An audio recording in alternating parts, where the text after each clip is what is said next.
All right,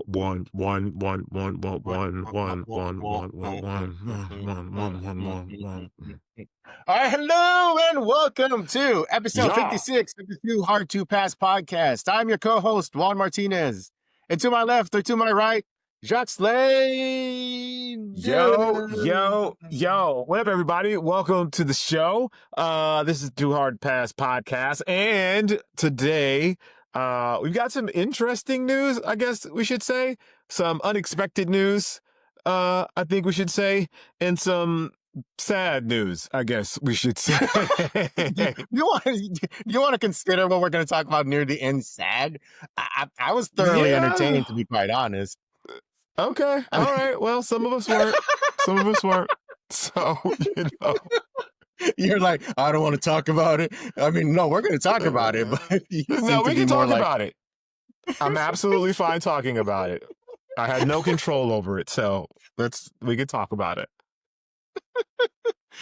Oh my god, I was not expecting that. I thought we were going to be more like, oh, it was a good time and everything. I'm trying to tease it out, but I thought we were going to be like, oh, it was fun and everything, but you seem to be more in the I feel like the Lakers lost kind of vibe right now, Jacques. Yeah. That's the energy. That's 100% the energy right now. This feels like me talking to you after like the Lakers lose like a prominent game or something. But you know what? It's okay. You know what? It's okay. Let's just move on with the show. Let's get to the interesting and the fun stuff. We'll get to it. So, I guess this is the closest thing we'll ever do to like breaking news on the show, Jacques, because like this thing dropped like maybe an hour or two before we started recording. Yeah. So, PlayStation is collaborating with Reebok, first time ever. So they're celebrating the 30th anniversary of the PlayStation 1 dropping. Well, technically it dropped in late 94 in Japan, but we won't talk about that. But the wider release of the PlayStation 1. Yes. Yeah. Well, in North America, Europe, and all the territories and everything was in 95, and they are celebrating their 30th anniversary. And part of it is a sneaker collaboration with Reebok, which is a first for them. They are dropping, I believe, what's going to be the Workout Plus, the Instapump Fury 94, and a Pump Omnizone. And it's in the colors of the original PlayStation 1, so it's gray, basically like shades of gray all over. And you've got different branding hits on the sneaker, the PlayStation logo. Of course, since it's on a pump, you're going to see the PlayStation logo on the pump button itself. I got to say, man, expect. I love it. I've always loved the original look of the PlayStation, the gray, and just the original PlayStation logo was always my favorite version of the logo. Like through the years, we've seen like, different iterations of the PlayStation logo. But the PS1 logo has always stuck with me as maybe arguably the best video game logo of all time. I mean, I would argue that. I'm not going to say I'm right. I'm just going to, but that's my personal feeling. If I had to like pick one right now, I would say the PS1 logo is maybe my favorite and I would argue is the best. And so when I see it on a sneaker, I'm automatically like interested. And the fact that it's, I think kind of nailing the look of PlayStation just in general, I like it.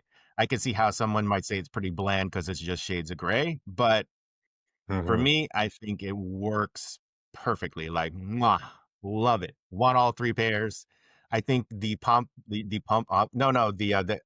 Fury is like a Japan exclusive. So I'll see you next year. I'll see you next year. I will definitely try to get them at some point. Yeah. When they drop. Yeah, I mean, I like the way they look, and if the picture, I don't know if the picture is a true representation of what they look like, because the picture has this like very old, like vintage sort of look and feel to it. So I'm wondering, are the sneakers looking that old and vintage? I've only seen like the main shot of all of them together. I haven't seen are there shots of them individually, or is just that one main shot of them all together? There's up close shots of them, but there's not like a profile silhouette, like the typical product paid sneaker shot. So you've got like your up close like pictures, like the Omnizone. You see the controller port. They're using that. I guess they're using that as like a lace jewel. So that's a really nice touch. You've got a couple of other neat touches here. I guess in some of the press releases, they say like they've got release dates on some of the hidden features of the sneaker. But for me, as long as they nailed like the gray, the particular that shade of gray on the PS1 console, and they got the logos, I'm pretty much sold on it. Like I could, like I said, I could imagine how someone could look at this and just be like, "Oh, it's what is that?" Like especially when they Oh look at yeah, some of Nike's previous work, with the PlayStation. But for me, yeah, I just love the simplicity of it and just how it replicates the look of the PlayStation. And, the fact that these are sneakers that came out during that time, like the Instant Fury 94. And the Omnizone was a little bit earlier. That was like the D Brown shoes. So there was like 90, 91, and all that. So it's a little bit earlier, but yeah, it's within that range. So man, like, me, like, and the packaging too is like, it's at the 30th anniversary, the Reebok, the PlayStation logos. It's just yeah, a easy gray box. I'm like, oh man, it's just so good. And you know me, yeah. like, whenever I see a They did a video good game job with it. collaboration with yeah, whenever I see like a video game sneaker collaboration, I'm always super picky about these things. Like, whenever I look at do they nail the spirit? Do they nail the spirit of their Mhm. collaboration? Because I have just this long history with video games. I always have to like look, did they get it? Did they nail the details? And so just looking at this, and I just noticed this right now. It says collector's edition, one of 750. I think my brain is gonna explode now because it's gonna be tough to get now. I'm like, Ah, oh no. There's a little thing there that says collector's edition, one of 750. I don't know if that's like a pack of the three sneakers or if that's like each individual pair is gonna be 750. But now I'm just a little yeah. bit bummed, so now it's gonna be like, "Oh, it's gonna be hard to get. No." Yeah, that would suck. Hopefully they don't make it like super. Yeah. That's the whole pack. But I kind of feel like this is the kind of thing. This is the kind of thing where you do something like that. To be fair, like Sure, this, yes, if yes, there's yes. a I time for you to do that, like this is the time.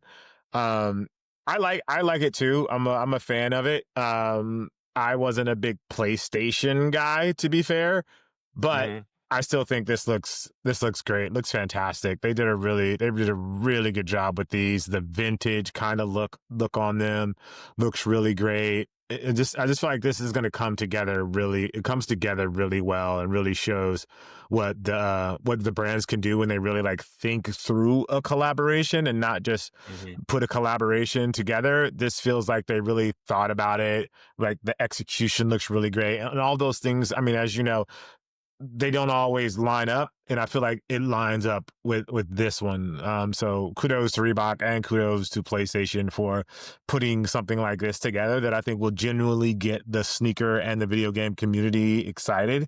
Like this is one of the things where like I sneakerheads can't be like, oh, we're gatekeeping. It's sneakers. You guys don't video game people don't get in on this. Like you guys don't really love sneakers. And because I feel like the video game people could say the same thing. This is a video game thing. Sneaker people, this is not really for you. It's for us video game guys. This is like a great blending of those two worlds. So it'll be interesting to see how both of those communities respond to this. Like I'm not a fan of, I wouldn't say I'm a fan of all three. I appreciate all three. There's two of the three that I think really catch my eye and that I would Yeah. actually probably wear. Um Mhm. but we'll see. I don't know. It's good. It's cool though. It's really cool. It's a really really cool collaboration. So um I'm excited. Yeah, I just guess I'm just excited to see how it all comes together. Yeah, and PlayStation, their success rate when it comes to collaboration has kinda, like, gotten in terms of, like, percentage-wise, I feel has gotten worse through the years just because there's been so many. Like, there Mhm. was a PlayStation collab with Puma. I believe it was like a year or two ago, and that kind of went under the radar because it just wasn't that particularly interesting. And you talked about like execution and how everything comes together in terms of like the collaboration. Yeah, that one kind of fell Mhm. short of the mark. And then you've got like that Travis Scott Nike Dunk that people like because it's Travis Scott. But if you were to just show me, I would think it's just like Travis Scott had an off day that day in terms of like what Yeah. he I feel like that was a one of those WrestleMania walking down to the ring kind of moments where he's just like sauntering and just like, this is just one of those like I'm just gonna do whatever kind of deals. I don't think he put a Yeah, lot of yeah, art in or yeah. thought into it, to be quite honest. And then, you've had like the various Nike collabs through the years, and some have been great. Like, for example, the original PlayStation Air Force One, the one that, the infamous Kobe picture where he's like looking at it like, oh, those are fire. Yeah. The PG, the Paul George stuff has been Paul George ones. They've some been are good, a like mixed bag. Yeah. Mixed bag. Yeah, like there was like the first ones were pretty cool, but then like as it went further along, I think there was like a PG-5 that was also a PlayStation collab, but it didn't really pop off like the PG-2 from previously. So I'm just glad that for something as monumental as the 30th anniversary of PlayStation, we get something like this that seems thought out, considered. you Yeah. know Yeah. it could go wrong so many ways, and it's like, oh, how can you mess up gray? I'm like, watch, they could mess up gray pretty quick. So Yeah. just kudos. Yeah, you're right, kudos to PlayStation, kudos to Reebok for this one. And it's good to see Reebok with a collaboration like this. Sometimes they Yeah. don't get those big names. They Yep. don't always like nail the big like sneaker collaborations. They don't get like the big brands that you people want to maybe anticipate, like getting a collab or something like that. So to get PlayStation, and at a time when it is, like I said, the 30th anniversary, it's pretty cool. It's pretty cool that Reebok is, whoever. I don't know if Shaq had a role in that, because I don't know, or because that's Reebok basketball. But there is the Omni Zone, so who knows? Maybe the Yeah. big I mean, fella went to Japan technically. or something like that. Maybe Shaq and AI went to Ah, Japan, and I'm like, I need to see video of that. Maybe they can do that in their that's Netflix show, funny. like season 2. Like, I need a Season Netflix two. season 2 of that Reebok show, like that Reebok basically advertisement. Yeah. I would love to watch a 5-episode series of Shaq and AI in Japan, just Yeah, that'd be sick. traveling. I don't even need the sneakers. I would just like to see a travelogue of Shaq and AI in Japan just doing stuff. Like, that would be Yeah, that would be dope. uh, I would love that. That would be dope. I want to see that. I want to see that too, to be fair. Yeah. Absolutely. So yeah, no, congrats on this, and hopefully it's not going to be a tough pickup. But yeah, no, definitely looking forward to this whenever this does drop. And yeah, I know what you said about, like, if there's a time to do a limited thing, this is it. But also, I'm like, no. Yeah. Yeah, we don't want it to be limited. I just know that I just feel like I know that it will be. But it makes sense. It makes sense. It makes sense. Yeah. Like, fair enough. Fair enough. Fair enough. All right. So moving on to our next thing, Jacques. The Air Jordan 11 is also Yeah, celebrating speaking an of the anniversary. 30th. Yeah. Yeah, The the 30th 30th. as well. Yeah. Who knew Yeah. 95 was such a great year? I mean, 95 was a great year now Man. that I think about it. But yeah, 30th anniversary also of the Air Jordan 11. And so for the 30th anniversary, they are releasing, I believe, what is it, like 9 different pairs of Air Jordan 9. 11s? Yeah, That it's 9 is different pairs, wild. which Like, so they I don't would have even, never expected. Yeah. yeah, I mean, it's just like crazy, like how many they're doing. And there's going to be regional exclusives. They're bringing back the Gamma 11s, which I'll share the story. The Gamma 11s are not my particular favorite Air Jordan 11s, especially when they first brought that out. I was like, what? It's basically just a black pair of Jordan 11s with a hint of blue or whatever. But there's a pretty fun story where my one of my nephews, I think I mentioned them here before, the nephews who play basketball now in the PBA, professional basketball in the Philippines. When they were younger, they were here in America on vacation, and one of them, Mike, picked up the Jordan 11 Gamma, and he started singing Gamma Gamma Gamma Gamma Gamma Chameleon, and I'm like, wow, I Wow. I don't I don't I did not know. I was like, dang, all right, kid. I was like, first of all, I'm sure there was just your parents were like listening to Culture Club back then, so I was like, Okay. I yeah, and I mean, was like, hey, look, yeah, to each his own. yeah, man.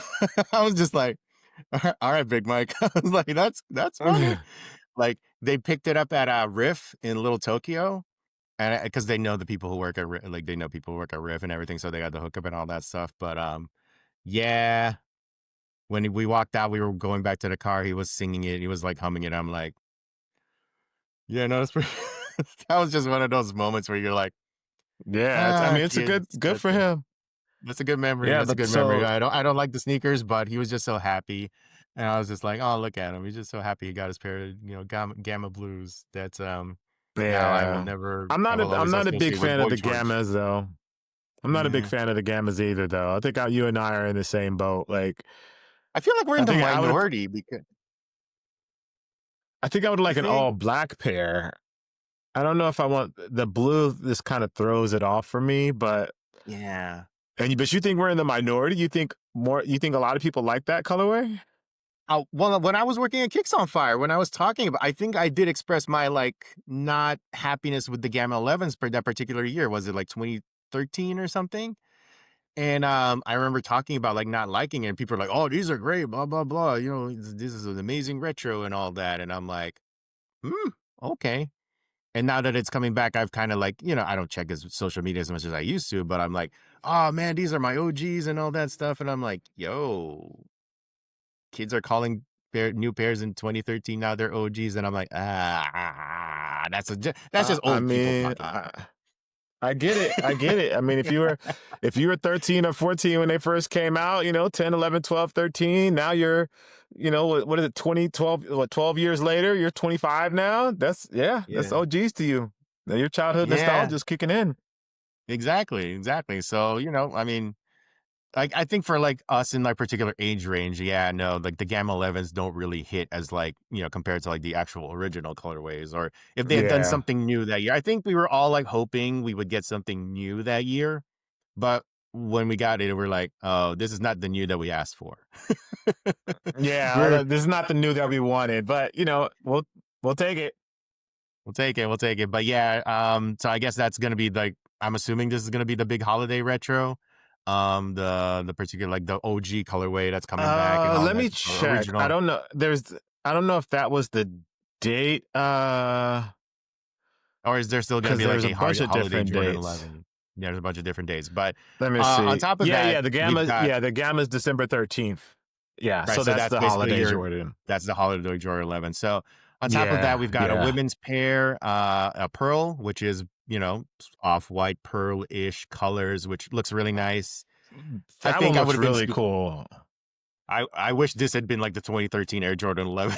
If we had gotten something like this in Yeah, 2013, be like, "Yo, those are dope." But it's only coming in women's sizes, so we're like, damn, it's yeah. not gonna work out for me." The But pearl one is dope though. That colorway is dope. yeah, love the look execution of it. Then we've got the Rare Air, which also has like the JORDAN on the eyelets, Yeah, which is very much a not working for me. Like I get why they do it. It's part of the original design. And I think we've spoken about this previously on the podcast. We would, as soon as we get it, we probably take those letters off.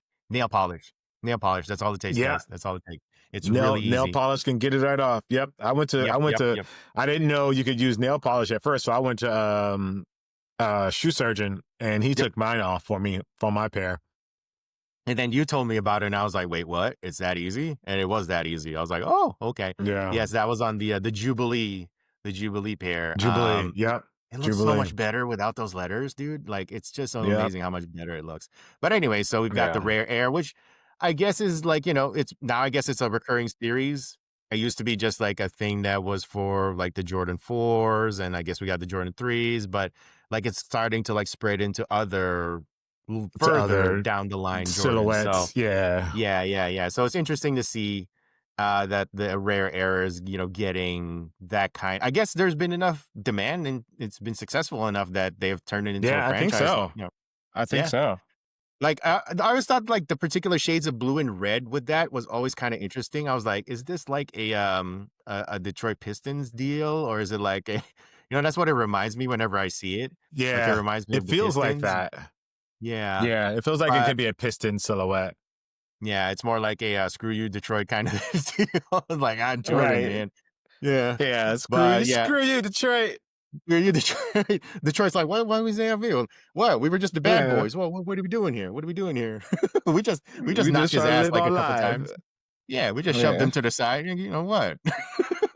Detroit, what? We can't push a man these days. So, You can't push a man these days. Come on, man. We're getting soft around here, man. Like John right. Sally, Rick Mahorn, Rodman, all those guys. Come on now.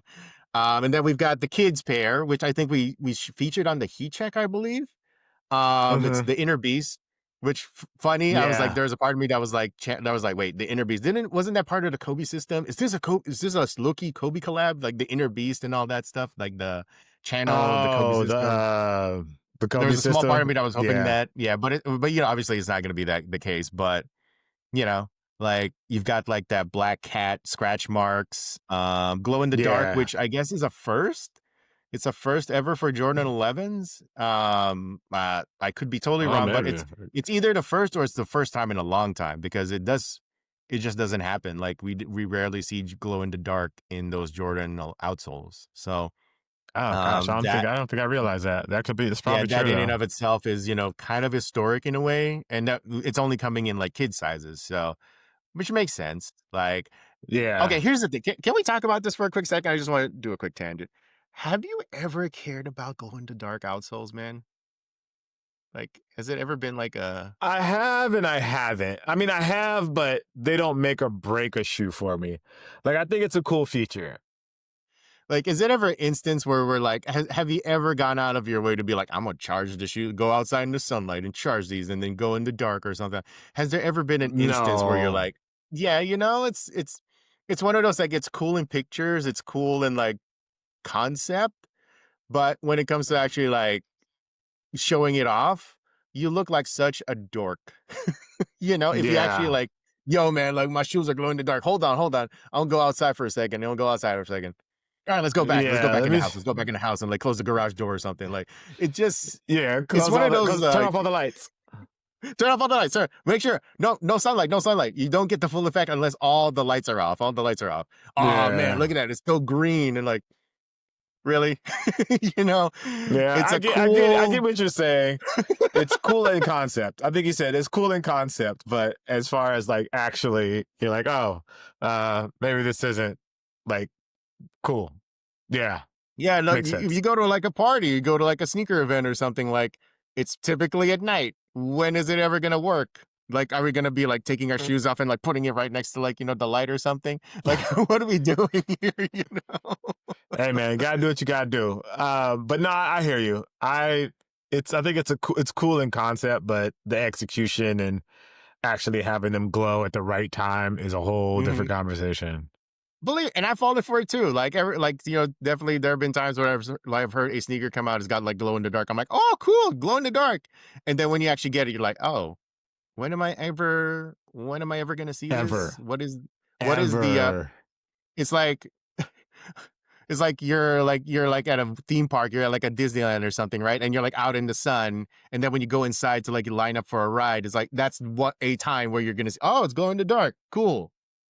Like that's a Yeah, rare circumstance where that might work, but like what are the other cases where that would actually be useful or anything? I can't even it's just I don't know. Just had to like think about that for a yeah. second. I was like, when has that ever actually paid off? When has it ever paid off? Like ever. But yeah. No, you're right. You're right. That is just not something that you often see. So you're right. And watch I now. agree. I never thought about it, but I agree. And now that I say this, you're gonna be like, oh man, you just don't know about this or that or whatever. Like we're gonna get so many Yeah, examples so of this now. someone's definitely gonna call you out. I Yeah, love it. absolutely. And then next up, we've got the Mojave colorway, which is purple. Just Yeah, interesting look, just purple.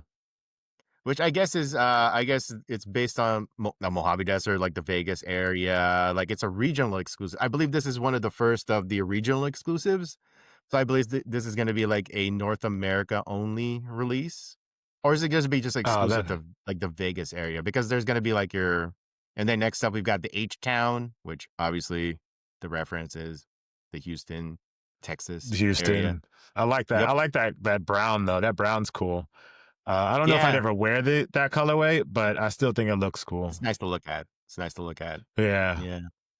And then we've especially got those the materials on the upper. yeah, and then we got the 285, which I believe is Atlanta, a reference to like the Atlanta ATL. area. Yeah, ATL. Yeah. Um, I, hey, far be for me to know. I've never been to Atlanta, so I don't know if this is, something that resonates with them. But to me, it's like, well, it's a white Air Jordan 11. It's got like this thing on the back tab. So I don't, I'm not gonna judge because I don't know if it represents Atlanta well. So I mean, it could represent a whole bunch of different things, honestly. When Yeah, it comes to yeah. Atlanta, it kind of feels like the women's pearl colorway, with the Sure, yeah, exception of yeah. that little tab on the back. Mhm, mhm. Um, yeah. So when I hear them say, encircle the, so what does it say? Vibrant culture. I think it, I think it pops. That Yeah, color pops and gives it a, the 285. So I've never been on a 285, so I couldn't tell you what the deeper yeah, story yeah, yeah. there. Yeah. And then finally, we've got, 2 pairs that are going to be, well, Asia exclusive. So we got a China pair, which is, unique. I would say it's got like a, dress shoe kind of vibe. When you look at the mud guard, it looks less like your Yeah, patent leather, typically what you would expect from a Jordan shoe, but more like something you would see in like a work shoe, like a boot or something. Like just the leather finish yeah, on it looks unique. But then like on the upper, the design pieces on there, like it's unique. Like I've never seen that before on the Jordan 11, so I'm not sure exactly what they're referencing to, but I'm glad that we are spreading out and like, in terms of like trying new things on the 11 and not just yeah, doing different colors. We're actually doing yeah, like stuff to the design itself, like mixing it up a little bit. So I like that.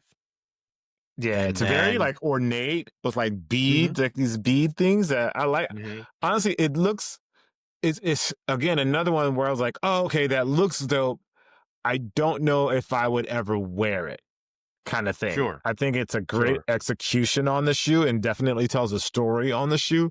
But as far as me wearing it, I'm not sure that I could pull that off.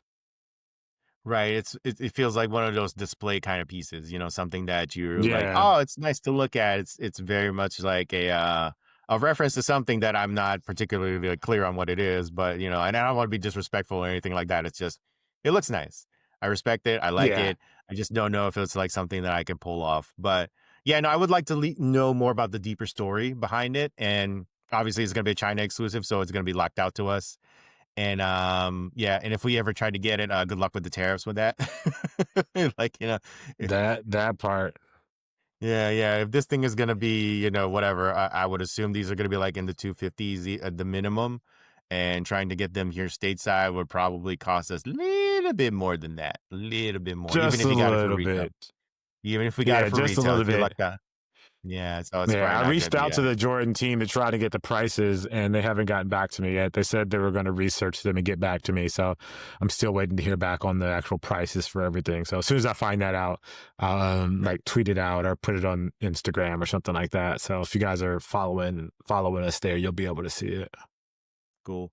And then we've got finally the Tokyo, which feels like an off I feel like an off-brand cool gray. Like An off-brand cool gray, a little bit, a little bit. it feels like a deconstructed cool gray. Like the design is on the tongue. Yeah, I'm not looking at that picture right now, but yeah, it's a little bit more simpler than the China one. So not a lot to go off of besides the fact that it's just it's a gray pair. And we talked about it earlier with the PlayStation, right? Like, how do you nail like gray? Like, how can you mess it up? And I'm not saying this is messing it up, but the way that I look at it, I'm like, when I think of this, and I think of the cool gray is just so good, right? Like, it's just so perfect in terms of like on the 11. And I look at this, I'm like, I don't know, guys. Like, I'm not feeling it. Maybe if I see it in person, it might change my mind. But I look at it right now, I'm like, I don't know. The grays are not hitting me in the same way that say the cool grays are. So yeah, yeah, I like would agree with that. I would agree with that. This yeah, one feels more weathered or more like it has that like vintage like mm, treatment done to it. weathered, yeah, I'm not opposed to it. I something about the gradient. So it goes from that dark to light gradient on the yeah, mudguard, yeah, and that hmm that just I don't know. I mean, it has that weathered aesthetic to it, which isn't necessarily bad. But this almost looks like a sample or hmm something that the cool gray, like before they arrived at the cool gray. This is kind of where they started. yeah, But again, I'm not again something else. I'm not opposed to it. Um, I'd probably wear this one before I wear this one before I wear the China one. Sure, sure. I mean, I definitely more of a, wearable, more versatile pair to wear outside Yeah. compared to the China. I think with the China, you have to be a little bit more, you have to think about your fit a little bit more in terms of, like, finding Be something more to match with intentional that, for but sure. yeah, definitely. Yeah. Yeah. Yeah. Definitely. So, what do we think, though, about this whole slate to celebrate the 30th anniversary? You've got, like, your big Jordan Holiday 11 pair, which is the Gamma Blue. Then we've got, like, a handful of regional exclusives. And then we've got the women's pair, and then we've got that kids pair, which we talked about the glow in the dark and all that stuff and how unique, how novel that is. It's been well, been a day, been a day that's been officially released. But how are we feeling about this at the moment? Like, is it a good celebration of the Air Jordan 11 in your mind? I do think it's a good celebration of the Air Jordan 11. However, Mm-hmm. I do think that it's too many.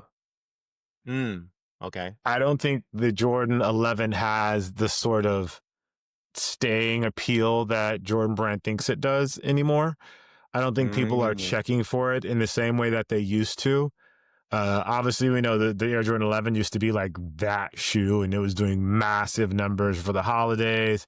I don't know that this like set of 9 of them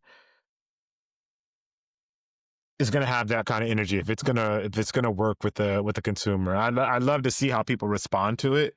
Um, mm, but I don't think any of the colorways are like, oh my God, that's crazy. I have to have those. None of those are I have to have those kind of colorways, unless you mhm. include the gammas for those that missed out on the gammas. But none of them feel like, oh, I absolutely have to have these. These are all like, all right, they're cool. Yeah, they're good colorways. Like I like it. But that can't be enough for the statement silhouette for the Jordan signature shoe. Like that's the statement silhouette for Jordan Brand when it comes to his signature line, the 11. And so to not if these don't hit like the other colorways hit, then it's why release them? Why celebrate that way? Right, right. I think I think Jordan has you're right. Like, this is the statement pair. This is the one that everybody kind of turns to, especially, like, back in the heydays of, Yeah. the Jordan 11. It was like the one that we looked forward to every year. Like, I remember, when we were doing the blog thing, it'd be as early as, like, March. We'd hear Yep. rumors, we'd hear talks. Yep. And then by the time we got to, like, June and July, we'd be like, first look. And then by August, second look. By, we get Mm-hmm. to October and November, it's like, oh, detailed up close videos and all. People got, like, and that's how we used to treat the Jordan 11s. And then they started releasing more. You started to see the lows during the summertime. And then randomly throughout the year, you would see, you would get random releases now. Like, every once in a while, you'd be like, oh, it's April. We're getting a Jordan 11. That's weird. But it's starting Yeah. to become more commonplace. And it feels like they've kind of killed some of the appeal of the Jordan 11s. I think the OGs still have some power. Like, if they were to Mm-hmm. drop the Concorde, if they were to drop the Space Jams, like, those still have power, but definitely not the same as it was, like, during the first couple of retros. But they still Right. have that power. Like, they still have that special hold on, like, the community. But maybe past, like, the cool grays, maybe they haven't really found that next one that really, like, they haven't found their shattered backboard. They haven't found, like, Right. their later on years down the line pair that, like, creates, like, something new, starts a different franchise or whatever for the Jordan 11. Like, they've been barfing out a lot of colorways. Like, especially when you look Mm-hmm. at the lows, there's so many. Like, I remember Jordan sending me, what was it? The one that had, like, it was like a low with, like, a green snake skin. And I'm like, cool, guys. Interesting. I get why you guys do snakeskin, but what? I feel Yeah. like we're doing too much. I understand why people, like, snakes. It makes sense in terms of, like, the Jordan 11 look, why you put, like, a snakeskin on the mud guard, but they started doing too many. Like, it just Yeah. became, just. barfing and just like so much stuff just started dropping, and you're just like it became hard to keep up if you were a Jordan 11 fan. And if you were just someone who liked the OGs, you were just like kind of disappointed because you see these new colorways and you're like, nothing's grabbing you, nothing's getting your attention. And maybe that's Yeah. why the gammas for a certain segment, like, that younger than us generation, they're looking at this as like, oh, these are so cool. I love that they're coming back, right? So for them, Yeah. this like you said, we like that's their OG. And I'm like, wow. But you don't really hear that for anything else. Like, is anybody talking about, remember, like they did a what was it? The Adapt, when there was like a Yeah. $500 like Jordan 11 Adapt, that kind of came and went. No one cares now. Yep. No one So cares. yeah, and so with this, the for the 30th anniversary, I I maybe if it wasn't the Gammas, like, maybe we're just hating because we're not particularly fans of the Gammas, but if they had dropped like a more like, another of the original colorways, but then, you would say, oh, it's diluted at that point. So it feels like a very you're damned if you do, you're damned if you don't. Like, I do like the idea of the regional exclusive.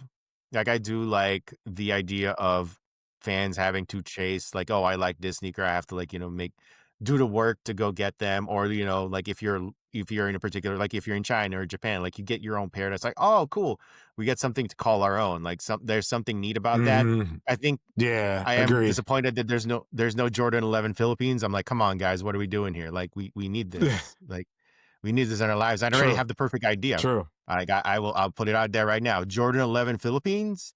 One is red. The mud guard. It's all white. Well, it's white. The mud guard. One side is red, and then the other one is blue.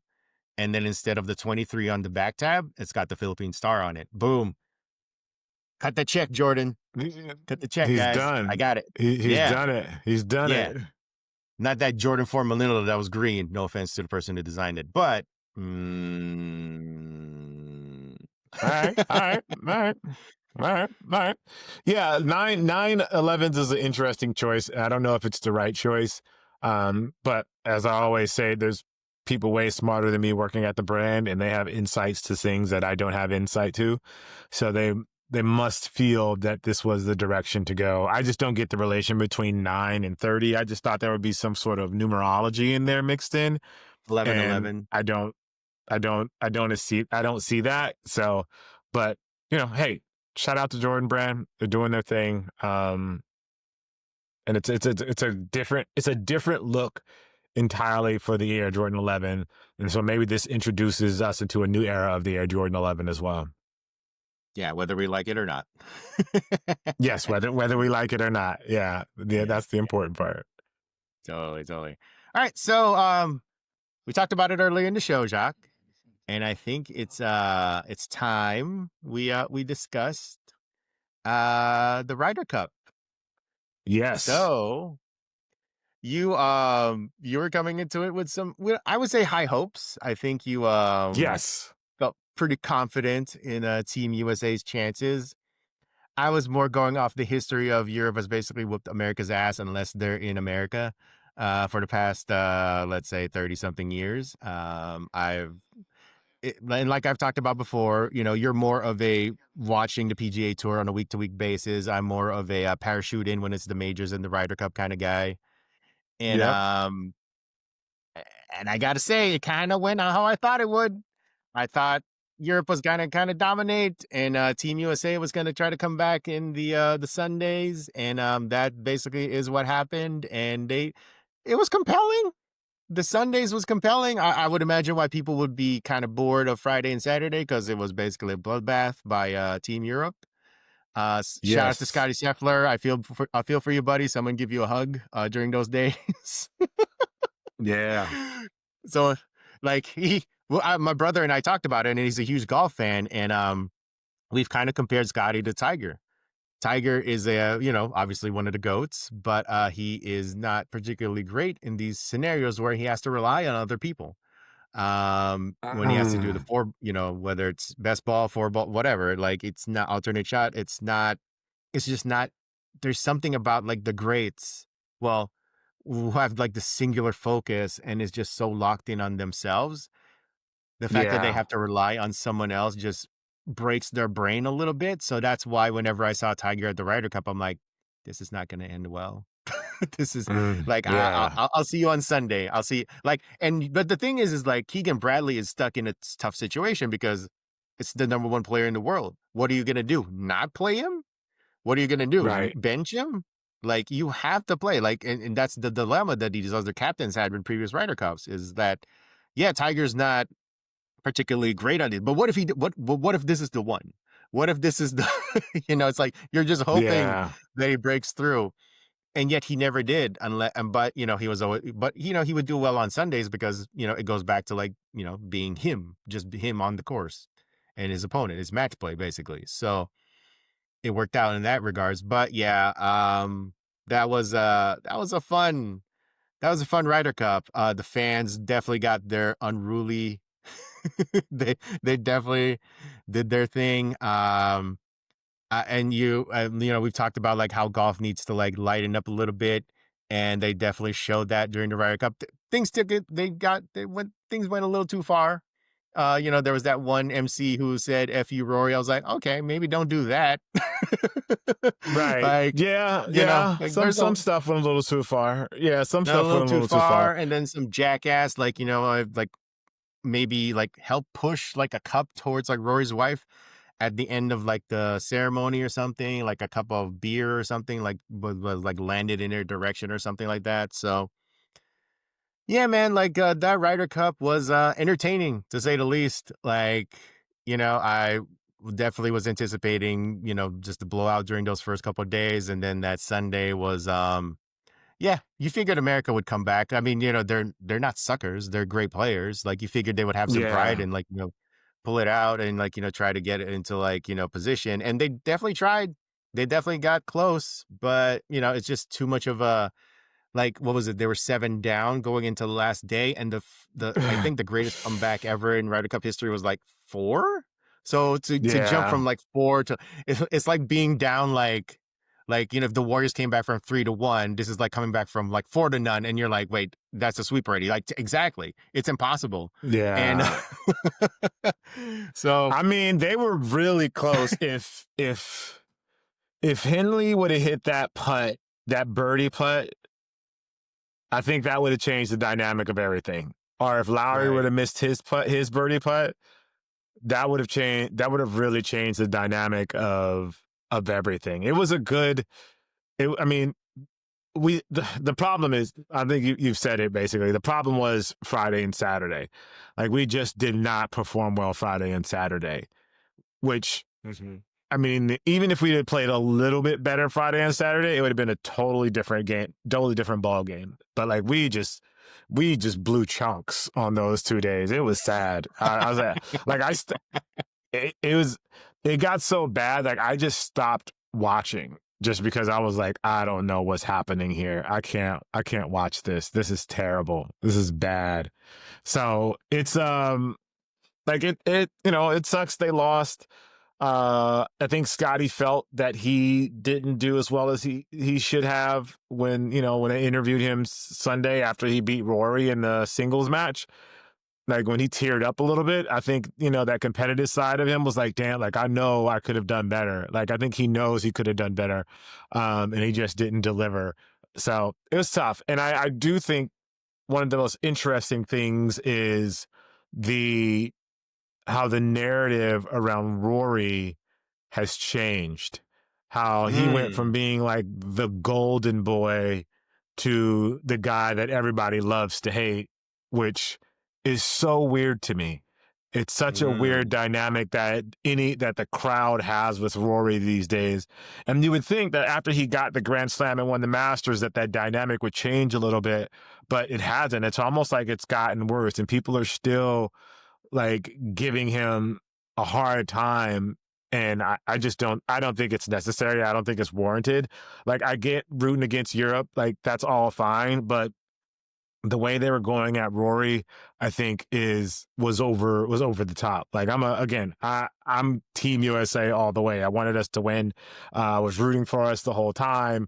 When Bryson got going, I was like, yes, this is it. This is the moment. He's bringing that energy. This is what we need. But then, to hear over the weekend how people were treating Rory, it's ridiculous, and it's just an offshoot. I guess it's a continuance of the way people think of Rory or have been treating Rory outside of just tournament. This tournament just provided a place for it all to be amplified. And in my opinion, as a golfer and as a consumer, like it sucks. Right. Like we anticipated that the fans would be rowdy. And I mean, it's the Right. Ryder Cup. It's the one. And they should be. I All mean, of that is fine. yeah, All of that is fine. yeah, yeah, I'm all yeah. for that. Yeah, I mean, if you take away the Rory stuff, I mean, if it was your typical Ryder Cup where people are just, wild and like loud and, just cheering their team on and everything. But I think Rory also made a point where Yeah. it was like, hey guys, like you guys are saying F me all the time, but like you're not cheering for Scotty. Like I heard more like boos for me than cheers for Scotty. Shouldn't you, like if you're Team USA, shouldn't you be rooting for your guy instead of like booing me? And yeah, it feels like it has kind of gotten personal with Rory through like, and I don't know Yeah. what it is. Like, is it because he's always prominently featured? Like, if there's a take to be had, Rory always has a take for something. Is he just like overexposed? Is it like, a part of it is obviously like, the fact that he's Team Europe. Is it Yeah. that, it's one of those like you finally won it. Like we were rooting for you when you won it. Now that you've won it, we can like, knock you down a peg. It's almost just this human, like I want to say human nature because it's unacceptable the way that they treated Rory and his family and all that stuff. But it feels like once someone has got into that pinnacle, people can't stand it or something, and they feel they have to like bring him down to like earth for whatever reason instead of being like, oh look, the guy. Like I'm sure we talked about it when Rory won the Masters earlier this year. We were like, oh, finally he can rest. He can be like Yep. he can relax. Yep. He can be like content and I always thought Rory should be more like Dirk Nowitzki in terms of like, he should just chill. Like, especially like, after Dirk, he treated himself so hard through the years, like, whenever he lost, especially what was that year when they were like the 1 seed and like they lost to the Warriors that one year. He was so mad. He was just very like not happy. And then when he finally won a championship, he was just so content like the rest of his career. Like you could feel like he was Hmm. like, even towards like the end when he was like with Luca, he was probably still celebrating his championship, right? And I always felt like Rory should be more like that because he put so much pressure on himself to get that Grand Slam, to get that Masters, win. Like he just every Yeah. year was like just this constant, like, oh my God, like he just put so much on his back. And then when he finally did it, you see the emotion that he let out. And Yeah. it feels like he's still carrying some of that. Like you can see he still gets really upset when he's not doing well. Like he still carries a lot of that. And I thought he'd be more chill. And he seems to take a lot of things still personally a little bit. And maybe that's what gets people going is like that's what gets people to egg him on a little bit more because they're seeing that he's reacting. And yeah, I would. I don't. Obviously, you don't want to tell people how to do it or things, but I totally thought Rory would be more like more like Shane Lowry in a way. And you mentioned Mm. Shane, like if you had missed that pot, I was like when I saw it, I was like, ain't no way Shane is missing that. He's cold. He's ice cold, man. He is Yeah. like. It's funny. I just thought about this like earlier today when I see like whenever Shane is like kind of defending Rory, like I always go back to like he's kind of like his enforcer. Like Shane is almost like Rory's enforcer in a way. Like in a wrestling way, he's like Rory's Ric Flair and like Shane Lowry's like Arn Anderson, like the big tough dude who's like don't mess with Ric Flair, kind of guy. And Mm. it's like Yeah. as I like Shane Lowry, and you kind of have like the beard and all that stuff. It kind of makes sense in my mind. But yeah, no, like and it's good that he has a Shane Lowry with him. Like to someone who's just like, dude, don't worry about that shit. Don't worry about that stuff. Like I Yeah. got your back and all that. So it's good that Rory Yeah. has that. But like, man, I just wish Rory would not. I don't want to like again. It's like not take it so serious because you need that edge. You need that thing to compete and everything, right? But like, man, if you could just take it down a notch. I mean, maybe the people will also. Well, the people need to calm down. Just period, right? You can't. There's no justification. There's no way we should allow these people to like just be jackasses on the on the course. But Yeah. if if everybody just toned it down a little bit, maybe like the heat would die down as well, like on all parties. Yeah. And I'm saying the fans need to do that first. Not Rory doesn't need to do anything, but if the fans need to start, they need to be the one who starts this first Yeah. before Rory does, because Rory needs it Yeah. for The like fans. competing. Yeah, the fans need to chill for sure. The fans need to chill. Like, Yeah. Rory can play the way he wants to play. Like, I'm not even like fans need to chill. They're getting out of control.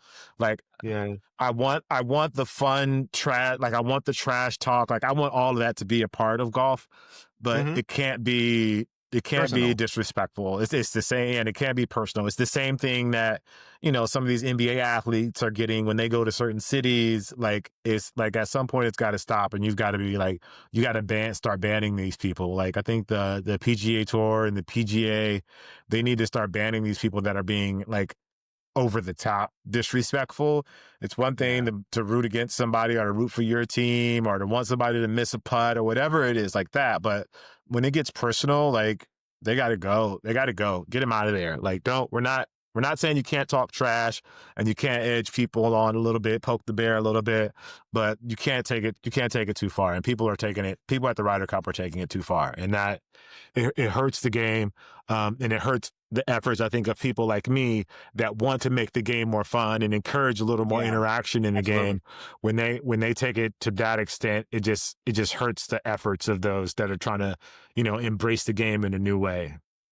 Right. And it paints like, yeah, like, people who want to bring more fun into it, and like it paints them in a bad light because it's like, oh, this is the fun that you wanted. Like, no, this is not the fun that Yeah, we wanted. This is not that. Like, we want energy, we want passion, but we don't want a-holes, you know? exactly. Like Exactly. we don't want that. We don't need that. That's not, and and I hate to say like, oh, this is it's not pro wrestling. It's not, but that's the case. Like in those sports, it's perfectly fine. Like especially in WWE, it's part of the deal. Like it's part of the deal to chant and to do all that stuff. Obviously, don't be an a-hole there Yeah. too, but it's part of the deal. With golf, it's different. Like I especially don't like it when people are like we know when they're already like in their swing prep.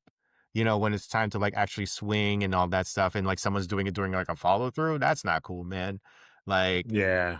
yeah, just shut up when it's time. Like, it's time. There's time to talk trash, and then there's time to like let them do what they do, and then Yep. once it's over, get back to it. Yep. That golf is different that way. Agreed. Like, you don't expect like people to stop cheering like or booing when someone's taking a free throw in the NBA. It's different, but it's different. Like we've gotten Yeah. conditioned, we've gotten used to that. With golf, nah, man, there's too many things going on. Like I don't want to say like a golf swing is more complicated than a free throw, even though it is, but there's so much more going on with a golf swing than a free throw that you have to let these guys have that moment to do what they do. Yeah. Yep. So yeah, man, like just a little bit more, less tomfoolery. Well, actually, more tomfoolery, less jackassery. Really, Less is kind of what we're jackassery. looking for. Yeah. Yeah, yeah, yeah. Yep. Tomfoolery is fine because it's just goofy stuff. But yeah, but don't worry, Jacques. Next year the Team USA is gonna kill it at the President's Cup as they always do. It's gonna be a, that's the one. That's the other one. That's the other competition where it's like, the people don't really care as much. It's not really as big of a deal. But in 2 years, it's in Ireland. I wonder how that's gonna be. That's gonna be really interesting. How is Ireland gonna return the favor kindly? I wonder Oh if they yeah, are I gonna. think they will. I think they will kindly. I think they will definitely kindly return the favor, Oh my goodness. and deservedly Bryson. so. So Yeah, I know that's the thing, right? Is like, I don't think they're gonna go. For example, they're not gonna go after Scotty Scheffler. They're not gonna go after like a Xander Schauffele. They're not gonna go after like a Morikawa or anything like that. But if Bryson is on that team in 2 years, yeah, woo, buddy, he better get yeah, I could ready. see He them going better for be like, Bryson. I could see them going for Brooks. mm-hmm, Um, mm-hmm. the other guys are are super chill Yeah. though. Everybody else is kind of chill. How you gonna hate on Scotty Scheffler, man? Like, how you gonna how can you? There is no world where I could imagine an "fu Scotty" chant. There's no world. I can imagine Yeah, an "fu Bryson" chant for sure, but not an yeah. "fu Scotty" chant. So, Bryson has the bro vibes. I can totally see that. oh yeah, so and like Cantlay has a little bit of that, but again, he's not like as demonstrative as Bryson. Patrick Reed Yeah, when he was relevant. Definitely had that vibe. So yeah, looking forward to those in 2 years, how the reaction is gonna be, especially if Rory's still kicking it and Shane Lowry is definitely still kicking it. Like it's gonna be if you thought this was wild, wait in 2 years. Like, 2 years. know We'll see Rory, how it goes. like Rory is already preempting it. Like, he's already talking about like we need to be more calm and civil. We'll see. We'll see. We'll see. We'll see. We'll see. Yeah, we'll see. Well, yeah. Like you said, we'll see. We'll see what happens. All right. So we're towards the end of the show, Jacques. But we're going to do something a little bit different here. We're not going to do your typical sneaker Mount Rushmore plus, but we are going to do a pew pew pew.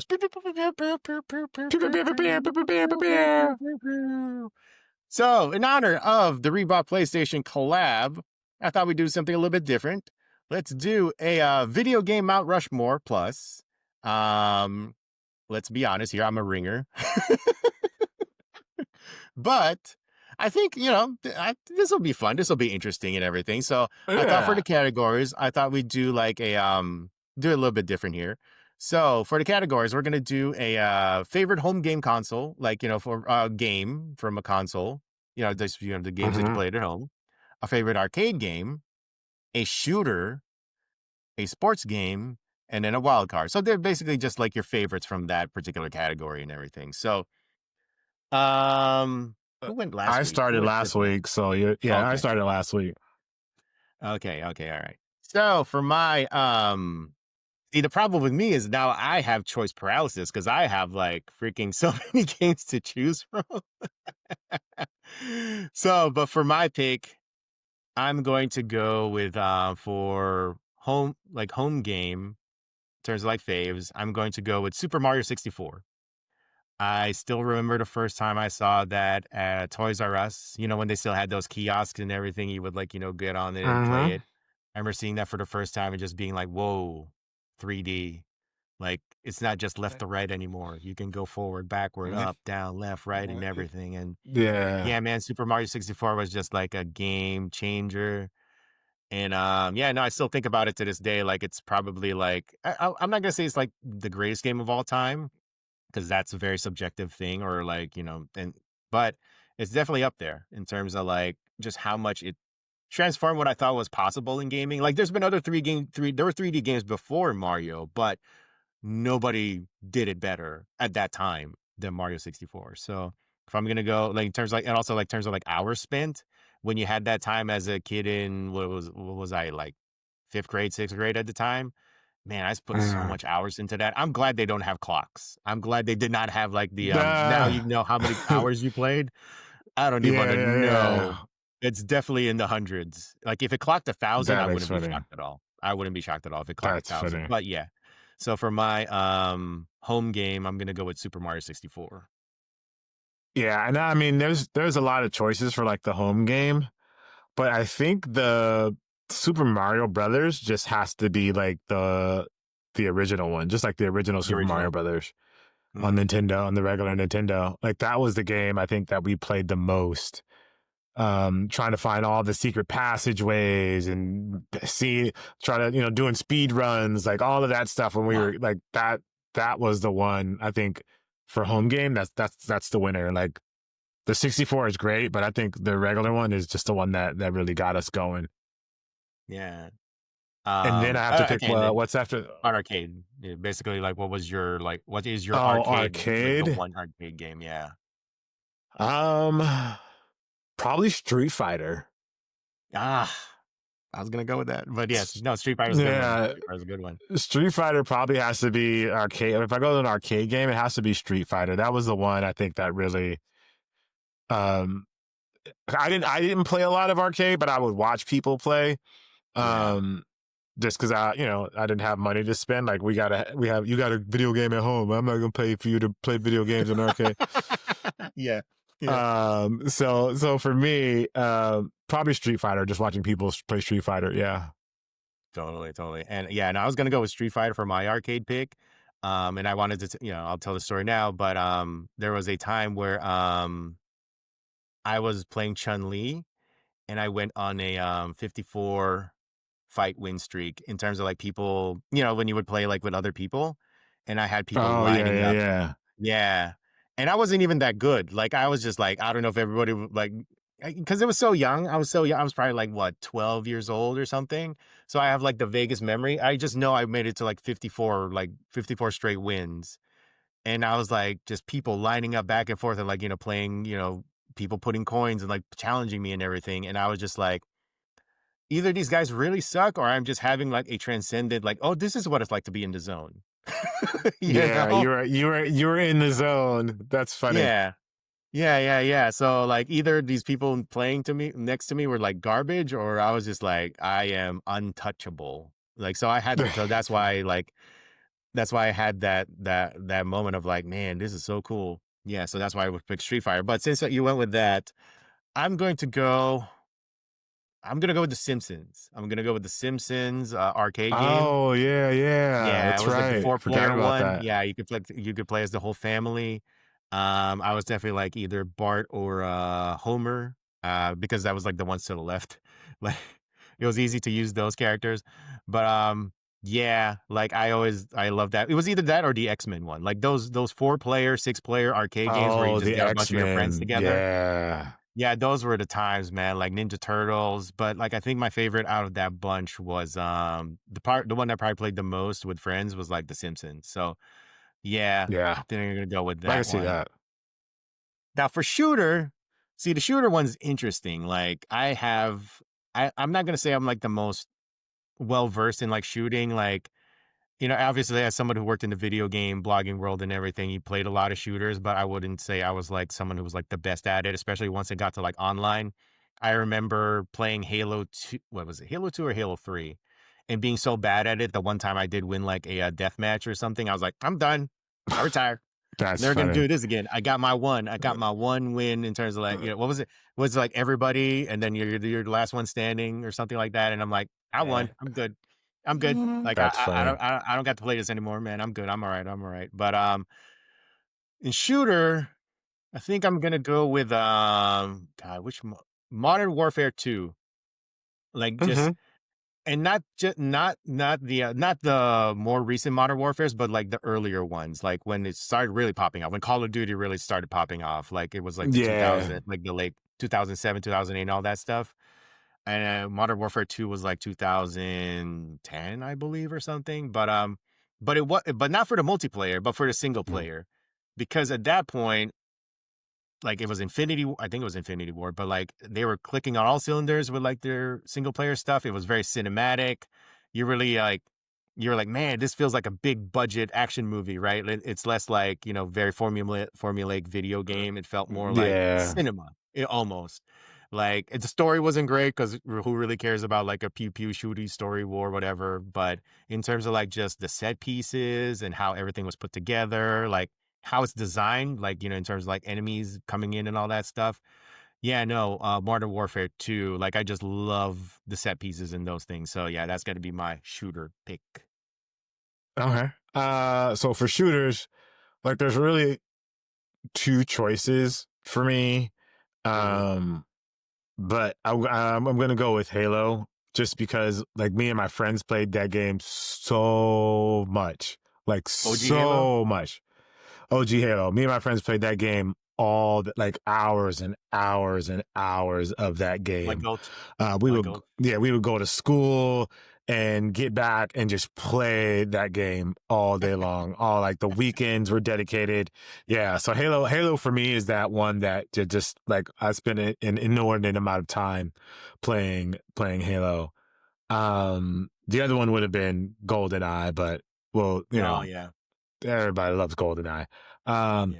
sports, this is a hard one.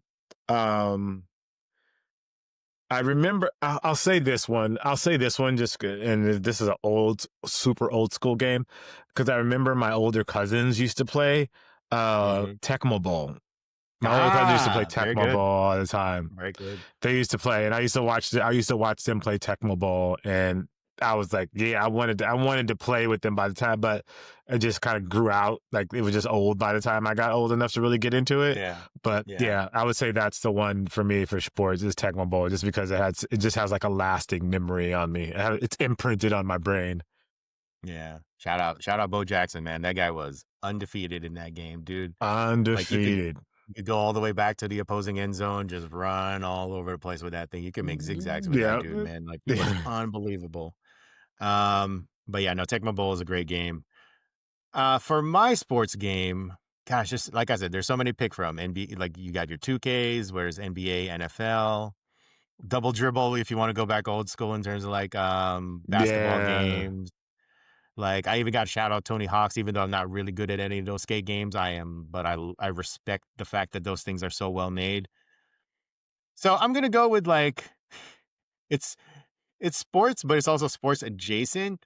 I'm gonna go with Mike Tyson's Punch Out. Like it's Yeah, that's a good boxing, one. but it's fantasy boxing. But you know, it's boxing nonetheless. But Yeah. but because of the struggle that I had to beat Mike Tyson, because I never defeated Mike Tyson as a kid. Never could. I would get I never all the way defeated him, period.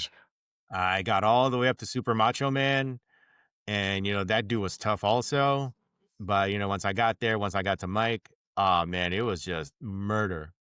Doesn't matter how many times I tried, doesn't matter how many, like once I figured out the code that you could go straight to Tyson, didn't matter. I just never could. And it basically, it's not even like a sports game. It's more of a rhythm game. Cause you know, once you figure out what the patterns are, right? I just could Yeah. never put it two to two together. I was just so bad at it. I finally defeated Mike Tyson last year. Ah. I finally did it. Like, and it was just like, I wouldn't say like I'm not gonna say it was like Rory winning the Masters, but But it was like Rory winning the it was Masters. like I get Rory winning the it. Masters. I wasn't like, you know, I wasn't like crying to the point of like, "Oh, dude, are you okay?" kind of deal. But I definitely had Yeah. a moment of like, "Yo, it took me like I 30 did something it. years to." Yeah, I did it. Like, and then Yeah. finally, I was like, "Man, what a freaking relief!" Like, there's no game that ever hung over my head like Mike Tyson did. I was like, man, like, Yeah. you know, and it's not like I played it consistently through the years. Like, you know, I would have like my years off and just come back to it and all that stuff. But yeah, I finally like after all those years of trying, finally put it all together. And I was like, yeah, I'm good. It's kind of like with the Halo thing, right? It's like I won, I'm good, I'm out. I don't have to play this game anymore. I never need to touch Yeah. it.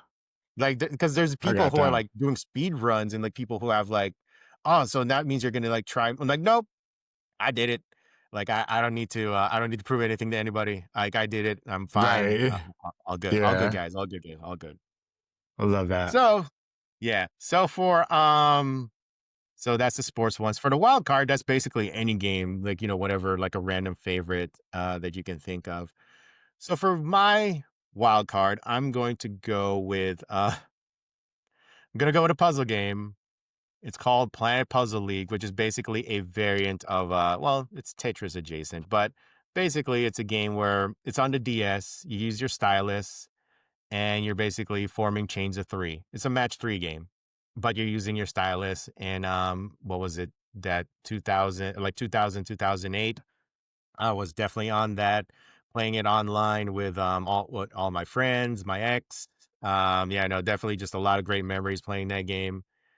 Yeah, there was like I remember like with my ex, we were playing it like over like, you know, overseas. Like she was in the Philippines and I was here. We were playing it and all that stuff. And yeah, Mm. no, just a lot of like great memories playing that game with like friends here. Like it was just like a lot of different challenges. And yeah, no, and plus it was for me like my favorite use of the DS, the Nintendo DS, like that, you know, clamshell thing, and you had like the stylus, you're using the pen to like play it. I was like, man, this is like just a perfect to me, it's the perfect game.